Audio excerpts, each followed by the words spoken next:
What if I told you that the answer to one of America's most haunting mysteries has been sitting in a laboratory for over 2 decades, and almost nobody knew it?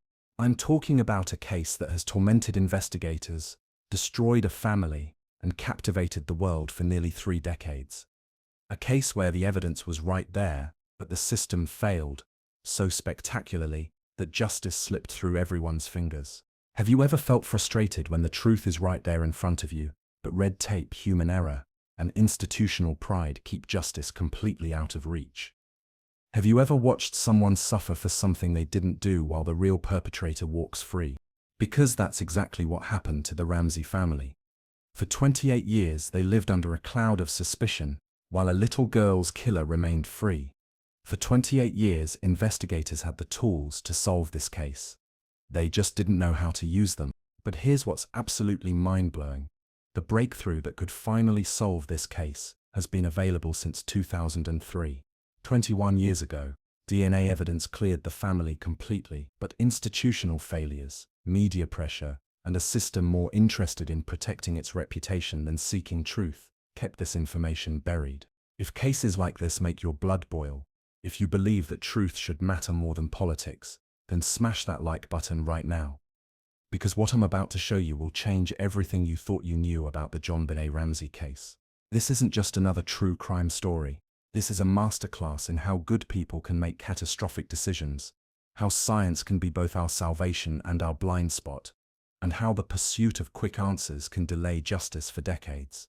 We're going to trace the DNA evidence from that basement in Boulder all the way to cutting-edge laboratories in 2024. We're going to expose the institutional failures that cost precious time, and we're going to learn why sometimes the most dangerous enemy of truth isn't lies, it's impatience. Because this little girl deserved better, her family deserved better. And if we don't learn from these mistakes, other families will pay the same price. The question isn't whether technology can solve cold cases. The question is whether we're humble enough to admit when we're wrong, patient enough to let science do its work, and brave enough to follow evidence wherever it leads, even when it destroys everything we thought we knew. Get comfortable, because this journey is going to challenge everything you believe about justice, truth, and the price of rushing to judgment when lives hang in the balance. It all started on what should have been the most magical morning of the year, December 25th, 1996, Boulder, Colorado. The Ramsey house is picture perfect, a wealthy family's holiday dream. 6-year-old JonBenét, Patricia Ramsey, had just experienced what would be her last Christmas. She'd played with new toys, posed for family photos, and fallen asleep with the innocence only a child can possess. But in less than 12 hours, this house would become the epicenter of one of America's most infamous crimes. And the mistakes made in those first crucial hours would haunt investigators for nearly 3 decades. 911, what's your emergency? We have a kidnapping. Hurry, please. Explain to me what's going on. We have there's a note left and our daughter's gone. That was Patsy Ramsey at 5:52 a.m. on December 26th, discovering what appeared to be a ransom note on her staircase. But here's the first red flag that investigators would obsess over for years. The note explicitly warned the family not to contact police. Don't try to grow a brain, John. You are not the only fat cat around, so don't think that killing will be difficult. Don't underestimate us, John. Use that good Southern common sense of yours. It is up to you now, John. The note was bizarre, rambling, and oddly personal, but here's what made investigators' blood run cold. The ransom demand was for exactly $118,000, not $100,000, not $120,000. The exact amount of John Ramsey's Christmas bonus. Think about that. What kidnapper would know the precise amount of a man's bonus? What stranger would write a 2.5-page note using paper and a pen from inside the house? What abductor would take the time to craft such an elaborate letter when they could have just taken the child and fled? When Boulder police arrived, they found no signs of forced entry, no broken windows, no jimmied locks, no footprints in the snow around the house. For seasoned investigators, this was screaming one thing: inside job. But here's where the perfect storm of errors began. Instead of treating this as a crime scene, police treated it as a kidnapping. Family friends were allowed into the house. People were walking through rooms, touching surfaces, contaminating potential evidence. The scene that should have been preserved like a museum was being trampled by well-meaning friends and family. For hours, John Ramsey paced the house while police waited for a ransom call that never came. By 1 p.m., with no contact from supposed kidnappers, Detective Linda Arndt made a decision that would haunt her forever. She asked John and family friend Fleet White to search the house one more time. At 1:05 p.m., John Ramsey descended into the basement. In a small, windowless room that the family called the wine cellar, he made a discovery that shattered the kidnapping theory forever. Oh my God. Oh my God. JonBenét's body was lying on the floor, covered by a white blanket. Her hands were tied above her head with white cord. Duct tape covered her mouth. Around her neck was a garrote, a crude strangulation device made from the same white cord and a broken paintbrush handle. The ransom note was a lie. JonBenét hadn't been kidnapped. She had been brutally murdered in her own home. But here's the detail that would change everything. John Ramsey, in his shock and grief, picked up his daughter's body and carried her upstairs. In doing so, he unknowingly destroyed crucial evidence about how she had been positioned, contaminated the crime scene further, and gave investigators their first reason to suspect him. Detective Arndt watched this unfold in horror. She was alone with multiple potential suspects, including a father who had just disturbed crucial evidence. In her mind, everything about this scene felt wrong. The physical evidence told a horrifying story. JonBenét had suffered a massive skull fracture, a blow so severe it would have been immediately incapacitating. The garrote wasn't just for show, it had been used to strangle her. The duct tape suggested an attempt to silence her screams. But here's what investigators couldn't understand. Why would kidnappers kill their victim in the house and then write a ransom note? Why would they take time to fashion an elaborate garrote when simpler methods were available? Why would they know about John's bonus, but leave the body where it could be found? As news broke, media descended on Boulder like locusts. This wasn't just any murder, this was a wealthy family, a beautiful child, beauty queen, and a mystery that seemed to defy logic. Within hours, the Ramsey family went from victims to suspects in the court of public opinion. Beauty and the Beast. Family under suspicion. Who killed JonBenét? The pressure on investigators was immense.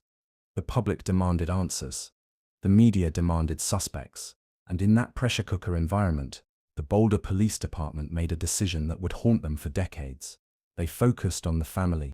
Here's the life lesson that emerges from this chaos. When we're under pressure to solve problems quickly, we often mistake correlation for causation. The family was present. The family had access. The family knew about the bonus. Therefore, the family must be guilty. But correlation isn't causation. And the rush to judgment based on circumstantial evidence would cost this investigation 28 years. Because while investigators were focused on building a case against the family, the real evidence was sitting in those bags, waiting for science to advance enough to tell its story. DNA traces that would eventually prove the family's innocence were contaminated, mishandled, and misunderstood. The perfect storm wasn't just what happened that night. It was what happened in the days, weeks, and months that followed. Every decision made in haste, every assumption based on pressure, every conclusion drawn from incomplete evidence. And in that storm, the truth got lost for nearly 3 decades. But the worst was yet to come. Because when institutions make mistakes, they rarely admit them quickly. Within 48 hours of JonBenét's murder, Boulder, Colorado, transformed into the epicenter of a media-feeding frenzy, unlike anything America had seen since the O.J. Simpson trial. But this wasn't just about coverage.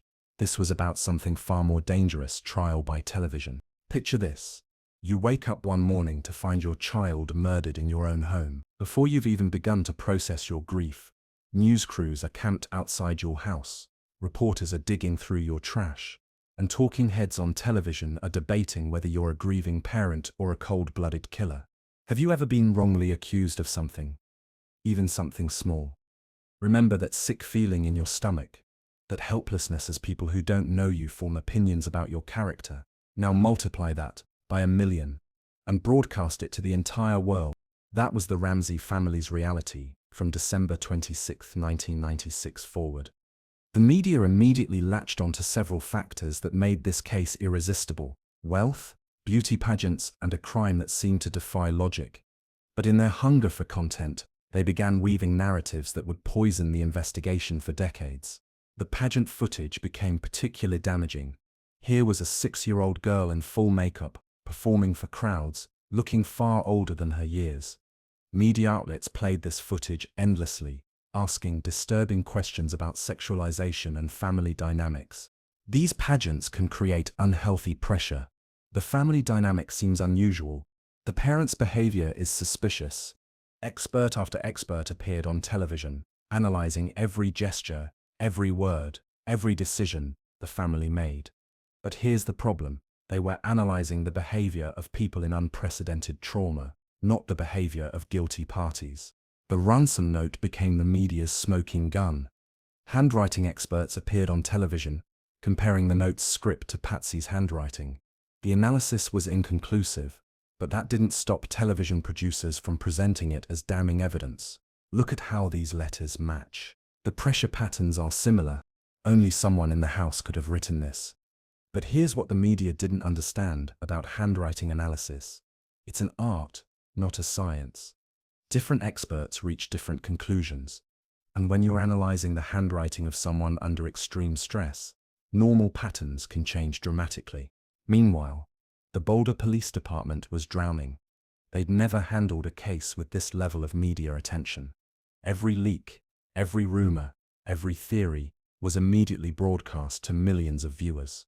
The pressure to solve the case wasn't just professional, it was personal. Detective Steve Thomas became convinced the family was involved. In his mind, the evidence was clear: no forced entry, intimate knowledge of family finances, and behavior he deemed suspicious. But Thomas made a crucial error. He confused his gut feeling with evidence. This is one of the most dangerous traps in any investigation: confirmation bias. Once we decide what we believe happened, we start seeing evidence that supports our theory and ignoring evidence that contradicts it.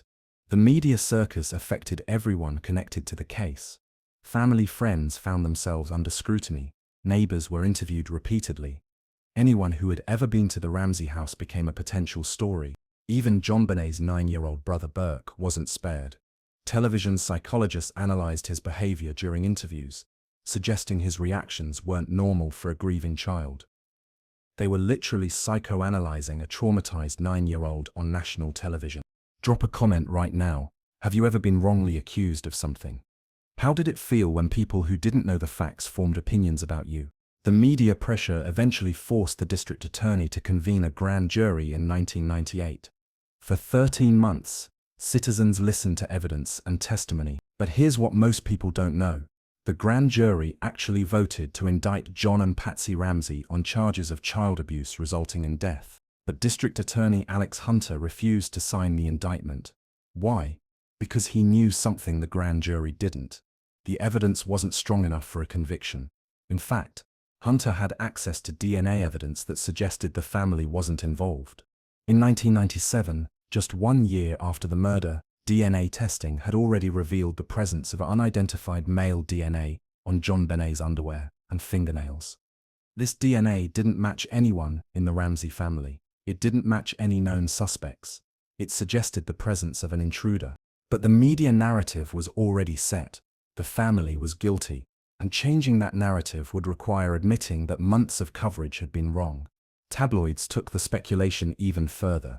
They published alleged inside sources, claiming everything from satanic rituals to cover-ups involving wealthy Boulder elite. Each sensational claim sold magazines, but they also poisoned any chance of a fair investigation. The human cost was devastating. John Ramsey's business suffered. Patsy Ramsey's health declined under the stress. The family couldn't go anywhere without being recognized. Couldn't live normally. Couldn't even grieve properly because everything they did was analyzed and criticized. Legal experts on television debated evidence they'd never seen, analyzed strategies for cases they weren't involved in, and pronounced guilt or innocence based on incomplete information. It was entertainment masquerading as journalism. Here's the life lesson that emerges from this media circus. The need for quick answers and simple narratives can become the enemy of truth. In our rush to understand complex situations, we often accept explanations that feel right, rather than waiting for evidence that is right. Public opinion polls showed that a majority of Americans believed the family was involved. But public opinion isn't evidence. It's emotion, speculation, and bias wrapped in the illusion of certainty. And so the family lived under this cloud for years. Every anniversary of JonBenét's death brought renewed media attention. Every new development was filtered through the assumption of family guilt. Every piece of evidence was interpreted to support the predetermined narrative. Television shows built entire episodes around the family's alleged guilt. Documentaries presented theories as facts. Books were written claiming to solve the case while ignoring evidence that contradicted their conclusions. As the internet grew, online forums became breeding grounds for conspiracy theories. People who had never been to Boulder, never seen the evidence, never talked to investigators became convinced they had solved the case from their living rooms. Meanwhile, the actual evidence, the DNA, the forensic analysis, the physical traces that would eventually prove the family's innocence, was largely ignored by media outlets focused on more compelling narratives. This is the price of prejudging cases based on emotion rather than evidence. This is what happens when we confuse feeling certain with being right. This is how good people can suffer for decades while the real perpetrator remains free. Because while the media was busy trying the family in the court of public opinion, science was quietly working in laboratories, slowly building a case that would eventually shatter every assumption the public had been fed. But science takes time, and in our impatient world, time is the one thing people don't want to give. To understand how justice was delayed for 28 years, we need to travel back to 1996 and look at the state of forensic science. Because the tools that would eventually solve this case simply didn't exist when JonBenét was murdered. DNA analysis in 1996 was like trying to read a book with half the pages missing and the rest covered in smudges. Scientists could detect the presence of genetic material, but extracting useful information from tiny degraded samples, that was still more science fiction than science fact. When investigators collected evidence from the Ramsey house, they gathered everything they could: JonBenét's clothing, fingernail clippings, hair samples, fibers from the scene. But collecting evidence and analyzing it effectively are two very different things. The DNA testing available in 1996 required relatively large, clean samples to produce results. The technique used was called RFLP, restriction fragment length polymorphism, and it was revolutionary for its time but primitive by today's standards. Here's the problem investigators faced. The DNA samples from JonBenét's case were microscopic, degraded and contaminated. It was like trying to reconstruct a shredded document where half the pieces are missing and the rest are soaked in coffee. Remember that chaotic crime scene. Family and friends walking through the house, surfaces being wiped down, John Ramsey carrying his daughter's body upstairs. Every one of those actions deposited new DNA and potentially destroyed or contaminated existing evidence. The very actions that proved the family's humanity, their grief, their desperation to help, their inability to think like investigators, became evidence against them in the minds of police, who couldn't understand why they didn't act like television detectives. The first DNA tests in 1997 revealed something intriguing but frustrating. There was male DNA present on JonBenét's underwear that didn't match anyone in the family, but the sample was too small and degraded to produce a complete profile. Imagine trying to identify someone from a photograph where you can only see one eye and part of their nose. That's essentially what investigators had: a partial genetic signature that could exclude suspects but couldn't identify the perpetrator. For the Boulder police, this partial DNA evidence was more frustrating than helpful. They couldn't run it through databases, because those databases required complete profiles. They couldn't use it to identify suspects because it was too incomplete, and they couldn't definitively exclude contamination. So, investigators did what humans do when faced with uncertain evidence. They focused on what they could see and understand: the ransom note, the lack of forced entry, the family's behavior, the circumstantial evidence that felt concrete even though it wasn't. But while the investigations stalled, science was advancing at breakneck speed. In the late 1990s, a technique called PCR, polymerase chain reaction, began revolutionizing DNA analysis. PCR could amplify tiny amounts of DNA, making the invisible visible. Think of PCR as a biological photocopier that can take one molecule of DNA and make billions of copies. Suddenly, those microscopic traces of genetic material could be analyzed with unprecedented detail. By the early 2000s, laboratories were using STR analysis, short tandem repeat, which could create detailed genetic profiles from samples that would have been useless in 1996. The same evidence that had frustrated investigators for years could now tell clear stories. In 2003, investigators decided to retest the DNA evidence using these new techniques.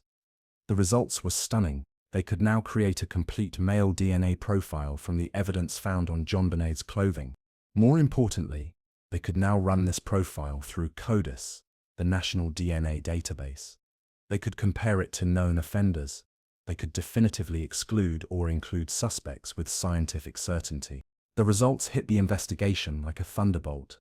The male DNA didn't match John Ramsey, Burke Ramsey, or any male who had been in the house that night. The genetic evidence was pointing away from the family and toward an unknown intruder. But here's the heartbreaking irony. If this technology had existed in 1997, the family could have been cleared immediately. 7 years of suspicion, media persecution, and public hatred could have been avoided. There was another problem investigators didn't fully understand in 1996. Evidence degradation. DNA breaks down over time, especially when exposed to heat, moisture, and light. Every year that passed made the evidence slightly less useful. Proper evidence storage requires specific temperatures, humidity levels, and handling procedures. In 1996, many police departments didn't have facilities designed for long-term DNA preservation. Evidence that might have yielded clear results in 1997 was degrading in storage. The contamination issue became even more complex as testing became more sensitive. The more advanced the technology, the more likely it was to detect contamination from crime scene chaos, evidence handling, or laboratory processing. Research was showing that DNA could transfer in unexpected ways. A handshake could transfer genetic material. Clothing could pick up DNA from multiple sources. Even laboratory equipment could introduce contamination if not properly sterilized. This created a paradox for investigators. The more sensitive their testing became, the more they had to worry about contamination. But the less sensitive their testing, the more likely they were to miss crucial evidence. Here's a question that might keep you up at night. How many cases from the 1980s and 1990s were solved incorrectly because the science wasn't ready yet? By 2008, DNA technology had advanced again. Scientists could now analyze even more degraded samples, separate mixed DNA profiles, and identify contributors even when multiple people's genetic material was present. Today's DNA analysis would seem like magic to investigators from 1996. We can extract usable DNA from single cells, from samples decades old, from traces so small they're invisible to the naked eye. The latest breakthrough, genetic genealogy, can identify suspects by matching crime scene DNA to distant relatives in databases like 23andMe and Ancestry DNA. It's the technology that solved the Golden State Killer case and dozens of other cold cases. We've also learned hard lessons about evidence preservation. Modern facilities can store DNA samples for decades without degradation. We have protocols for preventing contamination. We understand the importance of proper documentation. But here's the life lesson that emerges from this scientific journey. Sometimes the tools we need to solve problems haven't been invented yet. Sometimes we have to live with uncertainty while knowledge catches up to our questions. In our instant gratification world, this is perhaps the hardest lesson of all. We want answers now. We want justice immediately. We want certainty in a world that often offers only probability. The Ramsey family paid the price for our impatience. They lived under suspicion for years, while science slowly developed the tools to prove their innocence. They were victims not just of a crime, but of timing. But their suffering wasn't meaningless. The lessons learned from this case have improved evidence handling nationwide. The technology developed to analyze degraded DNA has solved thousands of other cases. The protocols established because of early mistakes have prevented future injustices. Science was just one piece of the puzzle, though, because even as technology advanced, institutional problems kept justice delayed. And those problems had nothing to do with laboratories or DNA profiles. You would think that solving a murder case would bring law enforcement agencies together. You would think that finding a child's killer would be more important than politics, ego, or territorial disputes. You would be wrong. The JonBenét Ramsey case became a masterclass in how institutional dysfunction can derail justice. For 28 years, investigators had the tools to solve this case. But the system itself became the biggest obstacle to finding the truth. From the beginning, there was tension between the Boulder Police Department and the district attorney's office. Police wanted to treat the family as suspects. The DA's office wanted to follow the evidence. This wasn't a difference of opinion, it was a war. Detective Steve Thomas became convinced early on that Patsy Ramsey had killed her daughter in a fit of rage over bedwetting, then staged the crime scene to look like an abduction. To Thomas, this theory explained everything: the ransom note, the lack of forced entry, the family's behavior. But here's the dangerous thing about theories. Once we commit to them emotionally, we stop seeing evidence objectively. Thomas wasn't looking for the truth anymore. He was looking for confirmation of what he already believed. District Attorney Alex Hunter saw the same evidence differently. He had access to the DNA results that suggested an intruder. He understood the limitations of handwriting analysis. He knew that circumstantial evidence, no matter how compelling, wasn't enough for a conviction. Behind closed doors, these disagreements turned into battles. Police accused the DA of protecting wealthy defendants. The DA accused police of tunnel vision. Both sides leaked information to the media to pressure the other. But the dysfunction went deeper than disagreements about evidence. There were fundamental questions about jurisdiction that nobody had clear answers to. Who was really in charge of this investigation? The FBI was brought in to assist, but their role was unclear. Were they leading the investigation or supporting it? Were they bound by local decisions or free to pursue independent leads? The lack of clear command structure created chaos. When the grand jury was convened in 1998, it should have been a step toward resolution. Instead, it became another source of institutional conflict. The grand jury voted to indict, but the DA refused to sign the indictment. For years, the public didn't even know that an indictment had been voted. The documents were sealed, hidden from view, while officials publicly claimed there wasn't enough evidence to prosecute. The system was literally lying to itself. Have you ever lost faith in institutions that were supposed to protect you? Tell us in the comments about a time when bureaucracy failed you, when you needed help most. The institutional problems weren't just about strategy, they were about basic competence. Evidence was stored improperly.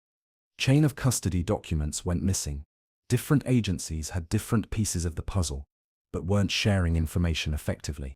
DNA evidence was sent to different laboratories at different times, analyzed using different techniques, interpreted using different standards. The lack of coordination meant that crucial comparisons weren't being made. As years passed, political pressure mounted. Boulder officials were accused of incompetence. Career reputations were on the line. Protecting institutional credibility became more important than finding the truth. Each new district attorney inherited this mess. Some tried to reopen the investigation. Others wanted to close it quietly, but none had the political courage to admit that the system had failed from the beginning. The media circus we discussed earlier wasn't just affecting public opinion, it was affecting institutional decision-making. Officials made choices based on how they would look on television, rather than what was best for the investigation.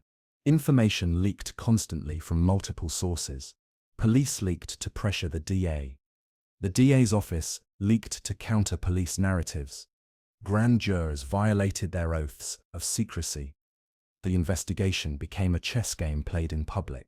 Meanwhile, John Ramsey was fighting a war on multiple fronts. He hired private investigators because he couldn't trust the official investigation. He filed lawsuits to force the release of evidence. He became an advocate for his own family's innocence. Patsy Ramsey was diagnosed with ovarian cancer in 1993, went into remission, then suffered a recurrence in 2002. The stress of living under suspicion while battling cancer was unimaginable. She died in 2006. never seeing her family's vindication. Think about that for a moment. A mother lost her child, lived under suspicion for a decade, fought cancer twice, and died before science could prove what she knew all along. Her family was innocent. The 2003 DNA breakthrough should have ended the investigation's focus on the family immediately. Instead, it triggered more institutional paralysis. Different agencies interpreted the results differently. Some saw vindication, others saw contamination. Official statements became increasingly contradictory.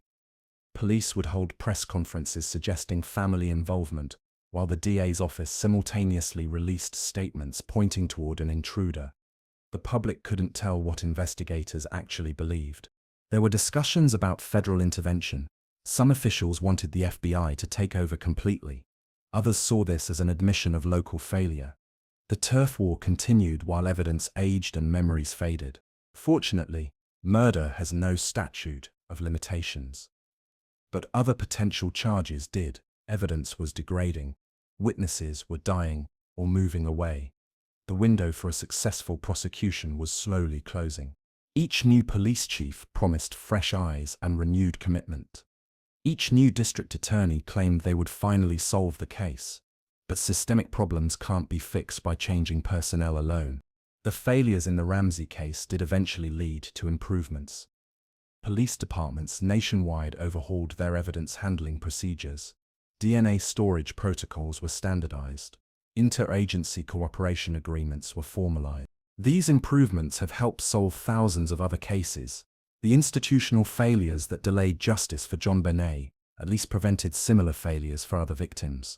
But that's cold comfort for a family that waited decades for vindication. Here's the life lesson that emerges from this institutional nightmare. When organizations care more about protecting their reputation than admitting their mistakes, they become incapable of learning and improving. Pride is the enemy of progress. Ego is the enemy of justice. When institutions choose protecting their image over pursuing truth, they fail everyone they're supposed to serve. The most dangerous institutions are those with no accountability mechanisms, no oversight, no way for outsiders to force course corrections. When police investigate police, when prosecutors evaluate prosecutors, the system becomes circular and self-protecting. And when institutions fail this publicly, they don't just harm the immediate victims, they erode public trust in the entire system. Every person who watched this case unfold lost a little faith in law enforcement's competence and integrity. But here's the ironic thing. While institutions were failing, science was succeeding. While bureaucrats were fighting turf wars, DNA technology was advancing. While officials were protecting their reputations, laboratories were developing the tools to find the truth. And that's where our story takes a remarkable turn. Because the same evidence that had frustrated investigators for years was about to reveal secrets that would shatter every assumption about this case. While bureaucrats fought and institutions failed, something extraordinary was happening in laboratories across America. DNA technology was advancing so rapidly that evidence once considered useless was becoming the key to solving the unsolvable.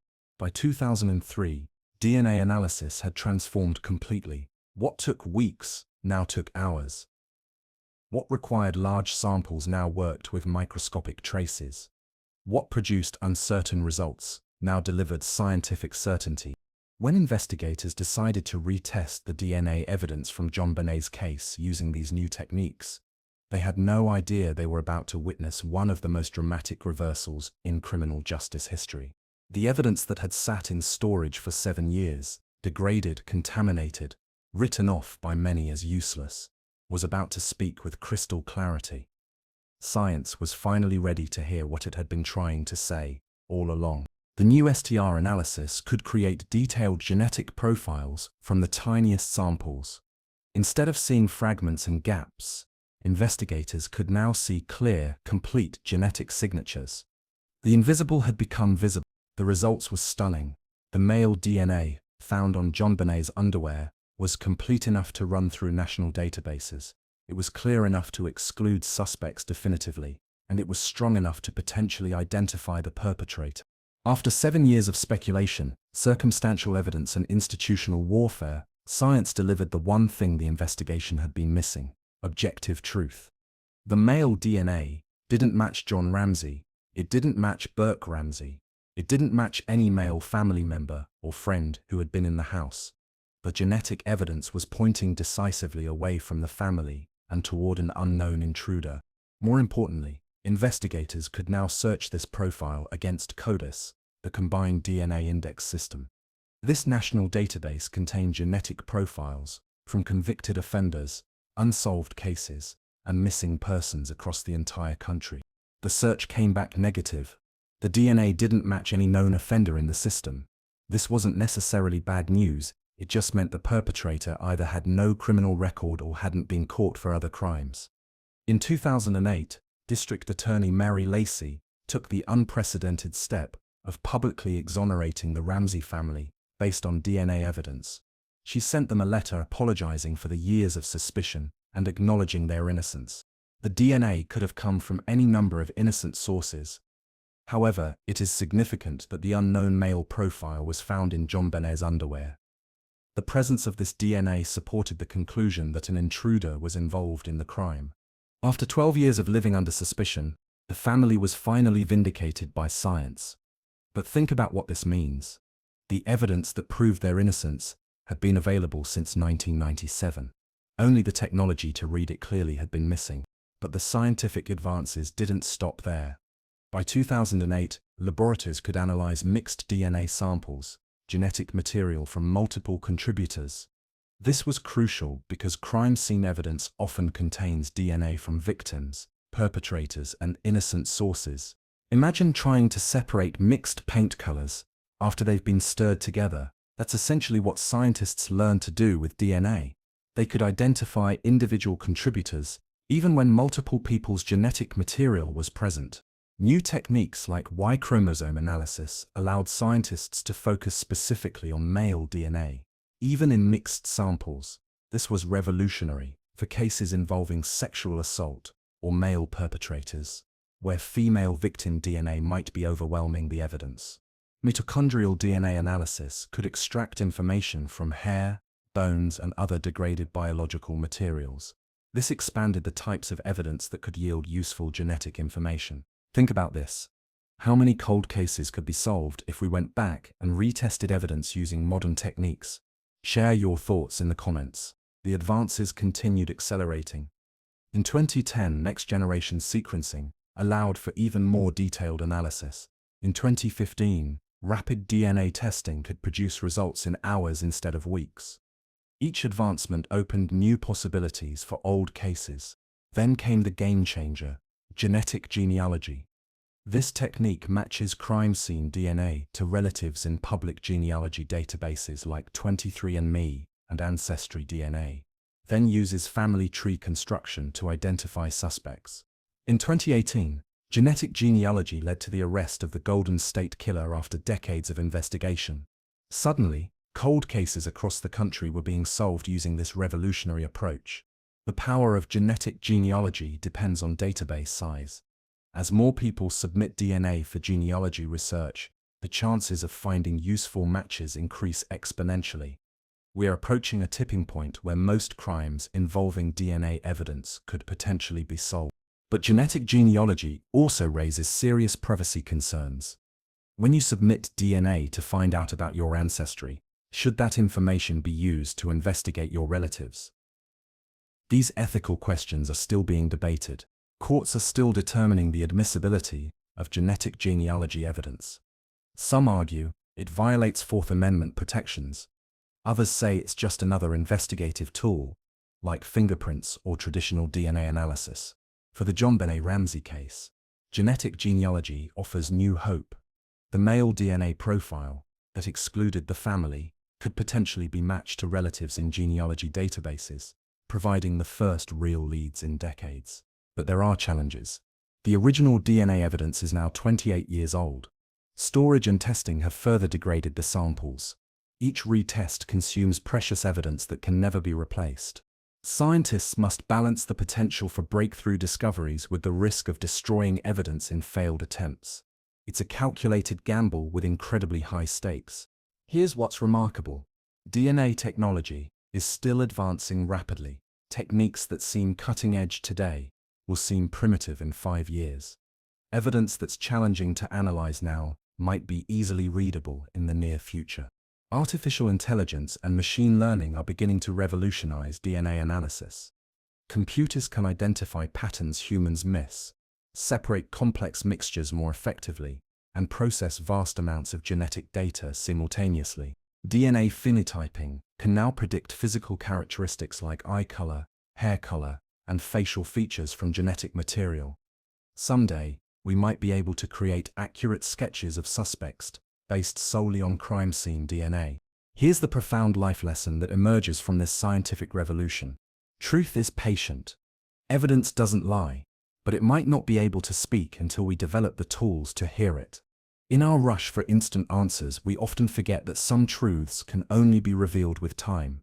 The most important discoveries often require patience, persistence, and the humility to admit when our current tools aren't adequate.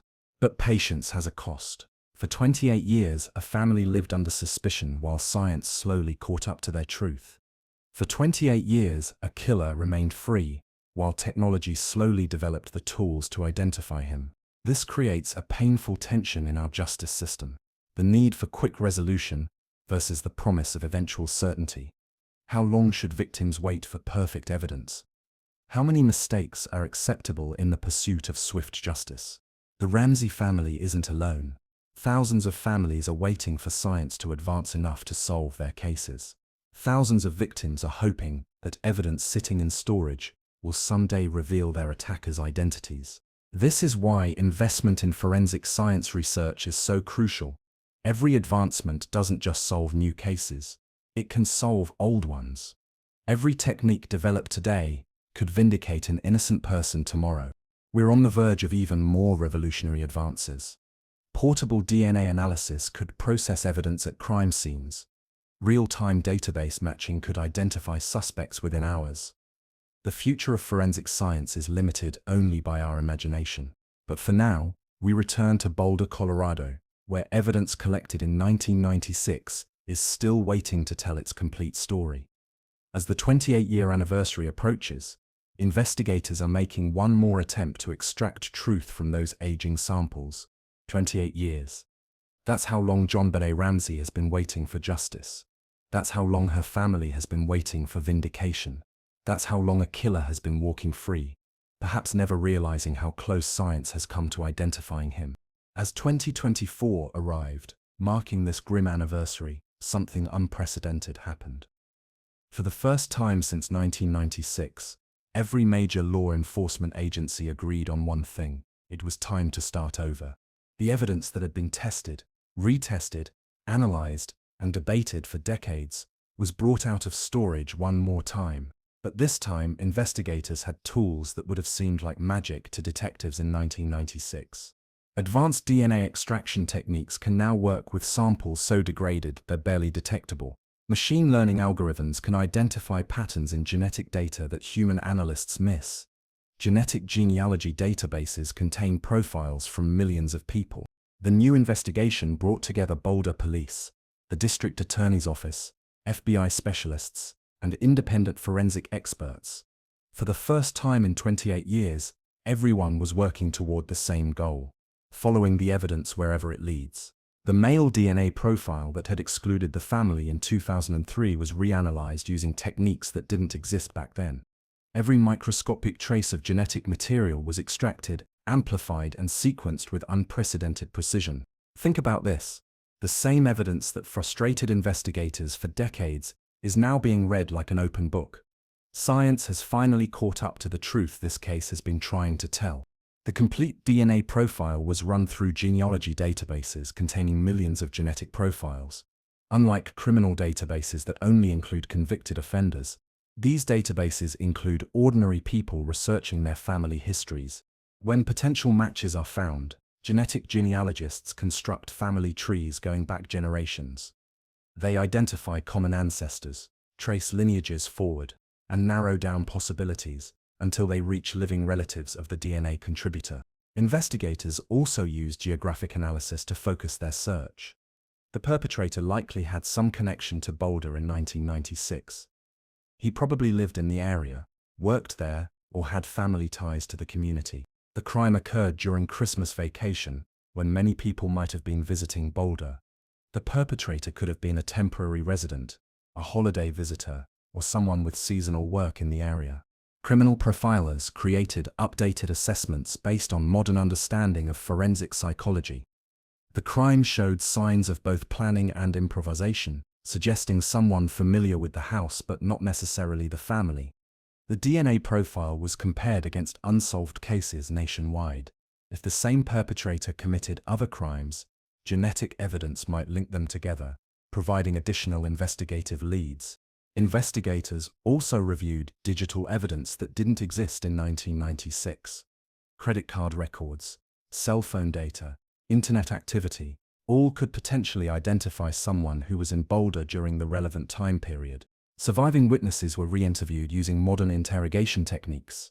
Memory is unreliable, but sometimes people remember details decades later that seemed unimportant at the time. Here's something to consider. If you witnessed something suspicious 28 years ago, would you remember it today? What details might seem more significant now than they did then? Every piece of physical evidence was re-examined. Fibers, fingerprints, handwriting samples, shoe impressions. All were analyzed using techniques unavailable to investigators in the 1990s. The ransom note underwent linguistic analysis using computer programs that can identify writing patterns, vocabulary choices, and stylistic elements that might point to the author's background or education. Investigators used 3D modeling to reconstruct the crime scene exactly as it was in 1996. This allowed them to test theories about how an intruder might have entered, moved through the house, and escaped undetected. The neighborhood was canvassed again, looking for residents who might have been overlooked in the original investigation. New residents were asked about stories previous owners might have shared about that night. Investigators examined media coverage and internet forums to identify people who showed unusual interest in the case or claimed inside knowledge they shouldn't have possessed. John Ramsey, now in his 80s, has remained committed to finding his daughter's killer. He's supported every new investigative effort, provided DNA samples for elimination, and shared any information that might be helpful. Burke Ramsey, who was 9 years old when his sister was murdered, has also cooperated fully with investigators. The family that was once torn apart by suspicion is now united in supporting the search for truth. The 28-year anniversary brought renewed public attention to the case. Documentaries, podcasts, and news specials re-examined the evidence with modern perspectives and scientific understanding. Social media platforms buzzed with discussions about the case. New generations of true crime enthusiasts discovered the story and brought fresh eyes to old evidence. But perhaps the most remarkable aspect of this 28-year journey is how it illustrates the pace of technological change. Evidence that seemed hopeless in 1996 is now routine to analyze. Problems that stumped investigators for decades are now solvable with computer algorithms. While JonBenét's case remains officially unsolved, the techniques developed to analyze her evidence have solved hundreds of other cold cases. Families who waited decades for answers have finally found peace. The genetic genealogy databases continue growing exponentially. Every new submission increases the chances of finding matches for unsolved cases. We may be approaching a point where most DNA evidence can be traced to its source. Courts are adapting to handle genetic genealogy evidence. Legal precedents are being established. The justice system is slowly catching up to scientific capabilities. Here's the profound life lesson from this 28-year journey. Justice delayed is not always justice denied. Sometimes we must wait for truth, because the tools to reveal it haven't been invented yet. The challenge is maintaining hope during that wait. The Ramsey family could have given up countless times. They could have accepted that their daughter's case would never be solved. But they didn't. Their persistence has been rewarded with vindication, even if complete justice remains elusive. They've lived to see science prove what they always knew. They were innocent victims, not perpetrators. As of 2024, the investigation continues. New leads are being pursued. Additional evidence is being analyzed. The case that seemed hopeless for decades is now filled with possibility. The question is no longer whether the case can be solved, it's when. Science has provided the tools. Investigators have the commitment. The evidence is finally ready to tell its story. But time remains a factor. Evidence continues degrading. Witnesses continue aging. The window for justice, while still open, won't remain so forever. This 28-year odyssey offers profound lessons about patience, persistence, and the nature of truth itself. But perhaps most importantly, it shows us how institutional failures can cost precious time when lives hang in the balance. If there's one thing the JonBenét Ramsey case has taught law enforcement, it's this. How you handle the first hour of an investigation can determine whether justice takes months or decades to achieve. Today's crime scene protocols exist because of lessons learned from cases like this one. The chaos that destroyed crucial evidence in the Ramsey house would be impossible in a modern investigation. Police officers now receive extensive training in evidence preservation. They understand that every step they take, every surface they touch, every decision they make in those first crucial hours will be scrutinized for years to come. Evidence storage has been revolutionized. Modern facilities maintain precise temperatures and humidity levels. Chain of custody procedures are digital and tamper-proof. Evidence that might have degraded in 1996 can now be preserved indefinitely. The jurisdictional warfare that plagued the Ramsey investigation has led to formal cooperation agreements between agencies. Clear command structures are established from the beginning. Ego takes a back seat to effectiveness. Law enforcement agencies have learned to manage media pressure more effectively. Information is released strategically rather than reactively. Investigations are protected from the circus atmosphere that can derail objective analysis. Modern investigations integrate technology from the beginning. Digital evidence is preserved alongside physical evidence. Databases are searched immediately. Scientific analysis begins while trails are still hot, but the lessons extend far beyond law enforcement. This case offers profound insights for anyone seeking truth in complex situations. Lessons in 1. Beware of confirmation bias. Once investigators decided the family was involved, they interpreted every piece of evidence through that lens. The ransom note supported their theory. The lack of forced entry supported their theory. The family's behavior supported their theory. But evidence doesn't support theories. Theories must be supported by evidence. When we decide what happened before examining all the facts, we stop investigating and start justifying. This happens in every area of life. We form opinions quickly, then look for information that confirms what we already believe while ignoring information that challenges it. Lesson 2. Technology will eventually catch up. The most important evidence in this case couldn't be properly analyzed for 7 years after it was collected. The tools to prove the family's innocence existed in theory, but not in practice. This pattern repeats throughout history. We collect information we can't yet understand. We observe phenomena we can't yet explain. We preserve evidence we can't yet analyze. Somewhere in a laboratory today, there's evidence sitting in storage that will solve tomorrow's mysteries. Somewhere a technique is being developed that will unlock secrets we can't even imagine. Lessons in 3. Institutional pride is dangerous. The biggest obstacle to solving this case wasn't lack of evidence or poor technology. It was institutions more interested in protecting their reputation than admitting their mistakes. When organizations become defensive, they stop learning. When they prioritize image over truth, they become incapable of course correction. This applies to individuals too. The moment we become more interested in being right than in finding truth, we stop growing. The moment we prioritize our ego over evidence, we become our own worst enemy. Subscribe right now if you believe truth should matter more than pride, evidence should matter more than ego, and justice should matter more than politics. Lessons and 4. Media pressure can corrupt justice. The constant media attention didn't just report on the investigation, it influenced it. Officials made decisions based on public relations rather than investigative merit. In our social media age, this pressure has only intensified. Cases are tried on Twitter before they reach courtrooms. Verdicts are reached on Facebook before evidence is presented. When justice becomes entertainment, everyone loses. When investigations become performances, truth becomes secondary to ratings. Lessons and 5. Patience is a virtue, but it has costs. Science eventually vindicated the Ramsey family, but that vindication came too late for Patsy Ramsey, who died under a cloud of suspicion. Justice delayed can become justice denied. Every investigation faces this tension. The need for quick answers versus the promise of accurate ones. Rush to judgment, and you might convict the innocent. Wait for perfect evidence, and you might lose the opportunity for any justice at all. There's no perfect answer to this dilemma, but understanding it exists is crucial for making informed decisions about how much certainty we require before taking action. Lesson 6. Truth is persistent. Despite institutional failures, media circus, and technological limitations, the truth about this case has slowly emerged. DNA evidence has vindicated the family. Science has pointed toward an intruder. Facts have overcome fiction. Truth has a way of surfacing eventually. It might take decades. It might require new technology. It might need fresh eyes and open minds.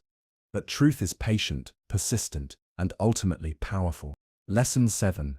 Every case matters. The failures in the Ramsey case have prevented failures in thousands of other cases. The protocols developed because of early mistakes have saved countless investigations. The technology advanced to analyze degraded evidence has solved mysteries across the globe. No victim's suffering is meaningless if it prevents future victims from suffering the same way. No injustice is worthless if it leads to better justice for others. Lessons 8. Science serves justice, not politics. While politicians fought and bureaucrats argued, scientists continued their work.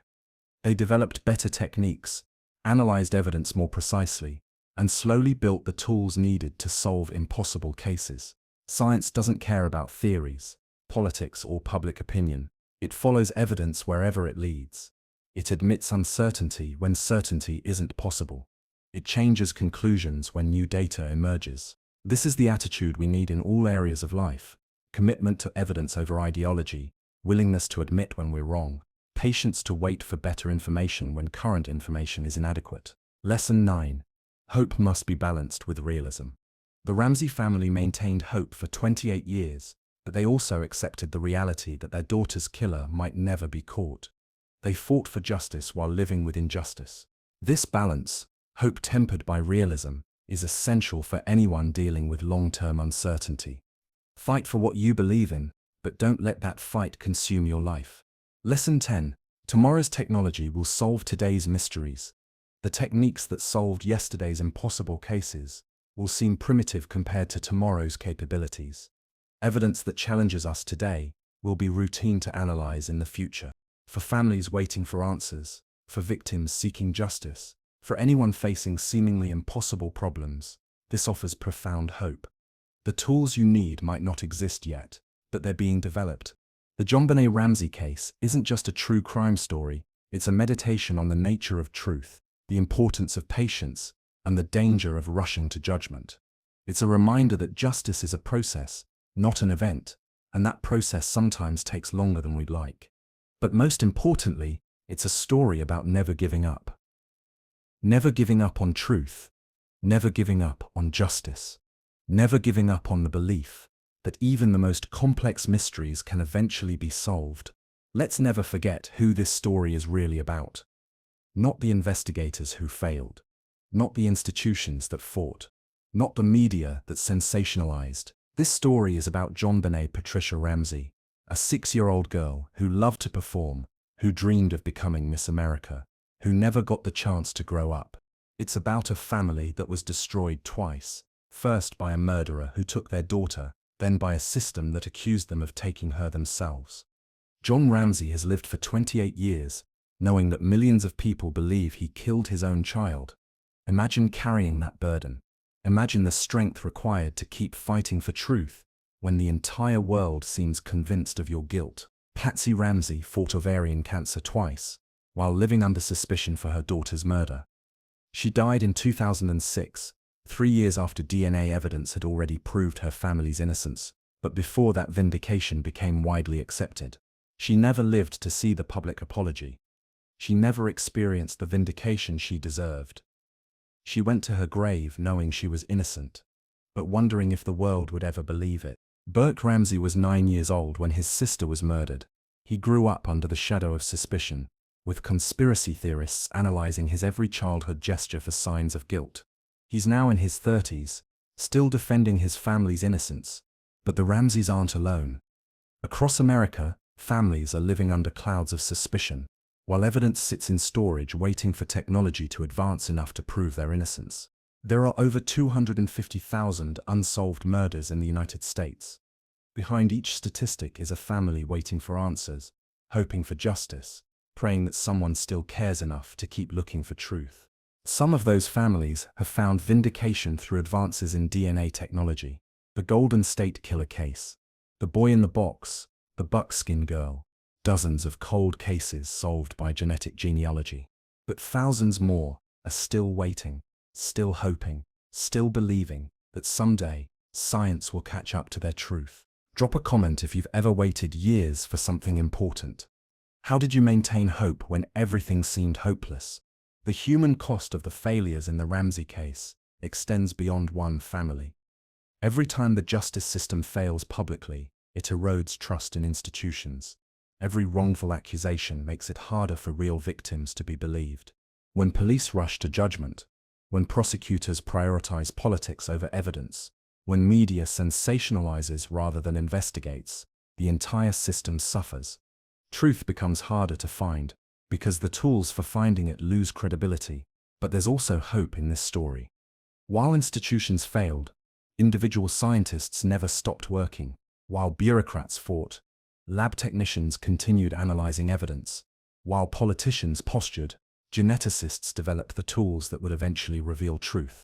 The technology that may finally solve this case was developed by people who believed that every victim deserves justice, every family deserves answers, and every mystery can eventually be solved with enough patience and precision. The protocols developed because of early mistakes in this case have improved investigations nationwide. The evidence preservation techniques required because samples degraded have protected evidence in thousands of other cases. Police officers now receive better training. Evidence technicians follow stricter protocols. Crime scenes are managed more professionally.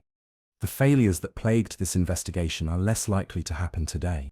DNA analysis capabilities that would have seemed like science fiction in 1996 are now routine. Evidence that frustrated investigators for decades can now be processed in hours. Genetic genealogy has solved cases that seemed impossible just 5 years ago. Family trees constructed from DNA databases are identifying perpetrators who thought they had escaped justice forever. The technology will continue advancing. Artificial intelligence will enhance pattern recognition. Machine learning will identify connections humans miss. The tools for finding truth will become more powerful every year. But for JonBenét, advancement comes too late. She can't be brought back. Her childhood can't be restored. Her potential can't be fulfilled. What we can do is honor her memory by learning from the mistakes that delayed justice for so long. We can demand better from our institutions. We can support continued investment in forensic science. We can maintain patience for evidence while demanding accountability for failures. We can remember that truth is patient, but persistent. That evidence doesn't lie, even when humans do. That science will eventually catch up to even the most challenging mysteries. Somewhere today, in a laboratory we may never hear about, scientists are working on evidence that will solve tomorrow's impossible cases. They're developing techniques that will unlock secrets we can't yet imagine. And somewhere today, families are waiting for those advances. They're hoping that their loved ones' cases will be the next ones solved. They're believing that truth will eventually overcome injustice. The same evidence that has frustrated investigators for 28 years is still there, still waiting, still ready to tell its story when science develops the right tools to hear it. Truth is patient, truth is persistent, and truth will not be silenced forever. The investigation into JonBenét's murder continues today, with tools that would have amazed investigators in 1996. Genetic genealogy databases grow larger every day. DNA analysis becomes more precise every year. John Ramsey, now in his 80s, still believes his daughter's killer will be caught. Still hopes that science will provide the final piece of the puzzle. Still trusts that truth will prevail. The question isn't whether justice will come for JonBenét Ramsey. The question is, what will we do to make sure no other family waits 28 years? If this case has taught you something about the importance of patience in seeking truth, about the danger of rushing to judgment, about the power of science to reveal what politics obscures, then subscribe to this channel, Share this story, keep these conversations alive, because somewhere in a laboratory, evidence is being analyzed that could solve this case tomorrow. Someone watching this video might know something that could provide the final clue. Someone reading these comments might have information that could finally bring justice. After 28 years, hope persists. After 28 years, the search continues. After 28 years, truth is still fighting to be heard. For JonBenét Patricia Ramsey, who deserved better. For her family, who deserved justice. For every victim still waiting for truth to overcome lies, evidence to overcome assumptions, and science to overcome prejudice. The wait for justice has been long, but it's not over. Truth is patient, truth is persistent, and truth always finds a way. Justice delayed is not justice denied. Sometimes we must wait for truth because the tools to reveal it haven't been invented yet, but those tools are being developed every day, and truth is patient enough to wait for them.